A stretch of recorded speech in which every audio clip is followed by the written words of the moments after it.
All right, well, want to welcome you all here and appreciate you being here and look forward to a session, a vibrant legislative session. I think as we start off, you know, we have a few issues that we're very concerned with. First is tax reform, having historic tax reform. I think also you're going to see us concentrate on public safety, and especially violent juvenile crime. And then also, like what's going on at the federal level, is to deal with the regulations and reduce the regulatory burden on South Carolina citizens and businesses in the state. So I think those will be the concentrations that you see us as we first move through the legislative session. And I look forward to working with everybody on this. Historic tax reform, we have an issue with people with our neighbors in our neighboring states not being able to well, let me start. We have a problem with our neighboring states in that they are continuing to reduce taxes below our level. And for us to be competitive with our neighbors, we're going to have taxes at a rate lower than theirs. And so that's going to be a goal of ours as we work on the tax reform package. And then I think also we've been seeing a rise in juvenile crimes, especially gun crimes and violent crimes. And I think we are going to have to address that issue. It's a real problem where I'm from in Sumter County, and I see from all over the state. And unfortunately, juveniles are the ones that are committing a lot of the crime these days, especially violent crime. And we're going to have to address that with legislation. And lastly, as I mentioned, we have regulatory burdens. If you saw us introductions today, we introduced probably hundreds of new regulations.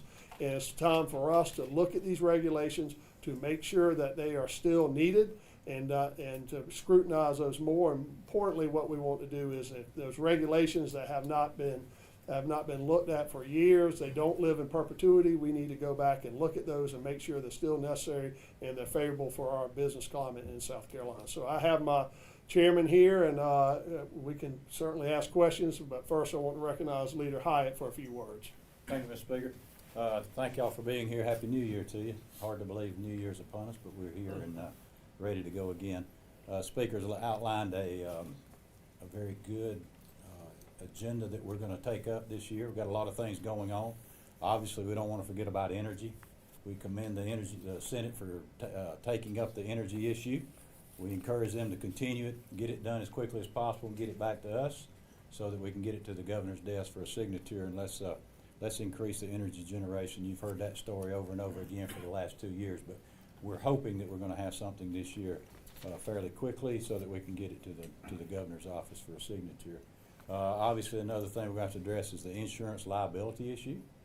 Every day you pick up the paper or pick up your phone or turn on the radio, you hear about another business going out of business because of the liquor issue, the insurance issue. So we've got to address that in some form. I know Representative Pope's been working on that ever since I've been here. I think it's on some kind of insurance reform, and so we're hopefully going to have that. We've got many other things going on. Obviously, DEI will be one of them. We won't get into specifics about that, but a whole lot of things going on. We know that you may have some questions for us, so at this time, I'm going to just let you, all the committee chairmen are here, and so if there's a specific question that you have about a specific bill that they may be able to fill you in on, we'll be glad for them to answer that question. Let me wrap up with one thing before we start. Sorry to interrupt your mind. Is the last thing that we need to remember is we're going to concentrate also on hurricane relief that we've had. That's been a big issue. You see the other day the governor came out with his recommendation for money, and the question is we work with agencies to see whether we need to address that now or whether we can wait till the end of the budget cycle. But we need to make sure that we clean up from the storm, that we give opportunity to those who were affected, and so that's going to be a priority as ours as we move forward. The Senate today has teed up its debate over the school choice expansion bill that runs it through the lottery program for Chairwoman Erickson. Is that a stance that the House is going to support, or do you think that there is a different or better way for that bill to be funded, for ESAs to be funded? Right now, I'm on a watch mode. We went in different directions in our philosophy of the bill. I'm concerned that bringing in a new funding stream might be a novel issue, and we've been carefully trying to learn from each step of the process all along.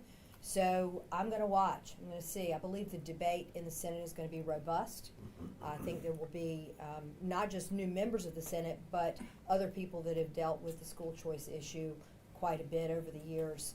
I think that we'll learn a lot from that debate. When they send us a product, then I will look at all the merits. There's so many moving parts. I can't say yes or no to what it is right now because I don't think it'll stay that way. So I'll react when it gets here, and we'll meet and see what we think from our budget numbers and our lessons learned from past opinions. The Senate bypassed the typical kind of public hearings where people can voice their opinions about it. Do you plan to hold public hearings where people can voice their opinions? Our normal process over here is to have public input. It is an issue that has been debated for many, many years. So there was a school of argument that, you know, we'd just be doing something we've done before. I typically don't stymie discussion of something. There's always new players, so I think you can expect debate and discussion on the bill in the House. Speaker Smith, the other night, when talking about tax reform, you brought up starting at AGI as opposed to taxable income. What does that look like, and how much more people would that bring into being taxed in South Carolina? Well, we haven't settled on our plan yet. This is obviously a very complex and complicated issue. And so I think the best way we can do this is by bringing stakeholders in, talking to the governor's office, talking to the Senate. And so we're trying to get ideas, but I think everybody has a goal in mind that we've got to be competitive with our neighbors, and that's what we're concentrating on now, and then we're trying to find the way that best can serve that. How soon might we actually see a plan, and do you expect it for this year or I next? expect it this year. Okay. And so I would like to give you a date. I don't want to commit to it, but it's going to be soon. And what do you think of Shane Massey saying it needs to be holistic reform? Well, I agree 100%, but I've been through the process a number of years of having holistic reform. We've been through the TRAC Commission, we've been through the Polk Committee. I served on a subcommittee that tried to eliminate the income tax, sales tax exemptions, and over 500 of them, I think we eliminated about 12 at the end of the process by the time it made it to the committee. So what you need to do is focus on the goal, and the goal is to reduce the income tax, and then get that, and we can continue to look at tax reform. We need tax reform holistically, I agree 100%, but we need to make sure that we don't let that get in the way of income tax reduction. Is the plan to focus on income tax this year or then other taxes next year? Yes, sir. Speaker Smith, we're waiting to hear from this forensic auditor who's looking into that $1.8 billion General Treasurer Loftus. What potential ramifications could come out of this report? Well, obviously, we're going to be briefed on the report here before it's released tomorrow, so we'll know more here shortly. But I know the one thing that we have is we've got an SEC investigation that's bearing down, and we need to make sure that we cooperate and that we let them know that this was not intentional. We were not trying to misstate anything, and continue to work to try to get this resolved and find ways to prevent this from happening again in the future. So you'll see the House, and I presume the governor and the Senate, we all come to some type of agreement on how we can protect this from not occurring again. At minimum, I know the conversations last year included putting qualifications, minimum qualifications for someone who runs as treasurer.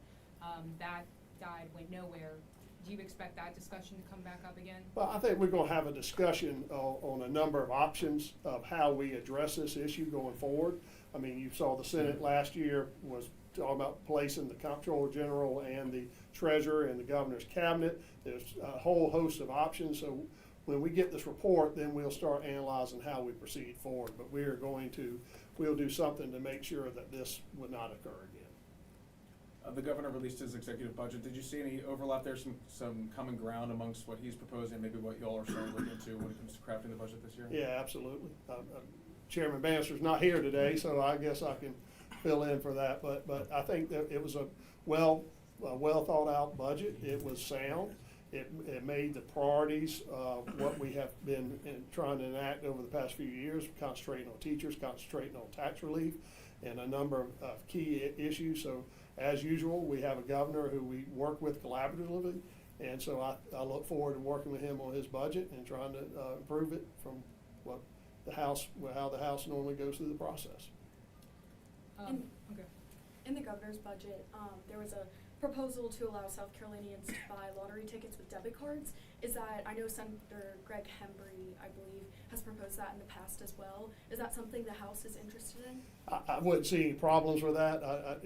I was here unfortunately when we went through the lottery legislation, and for some reason, there were people who demanded that. I think now in today's society, more people use credit cards and less people carry cash, and that would make sense, but, we obviously will let the committees hear the process, hear the pros and cons of it and make a decision there, but it will be heard in the committee process.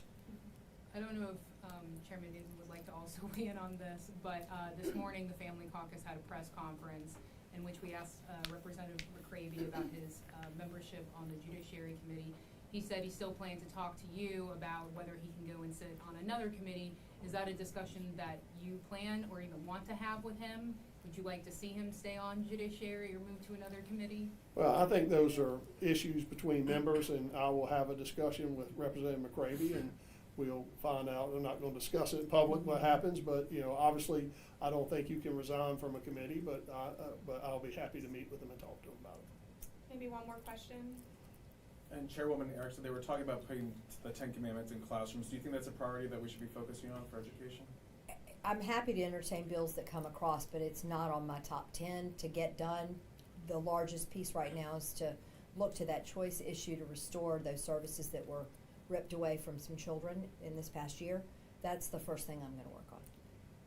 So we gotta get to lunch, so thank you guys so much. Thank you, guys. Thank Be sure to get it right. The 10 Commandments are not her top 10. Be sure you got that. There was no pun intended. No pun intended on that, but, and we're talking professionally, not personally. That's right. That was a good.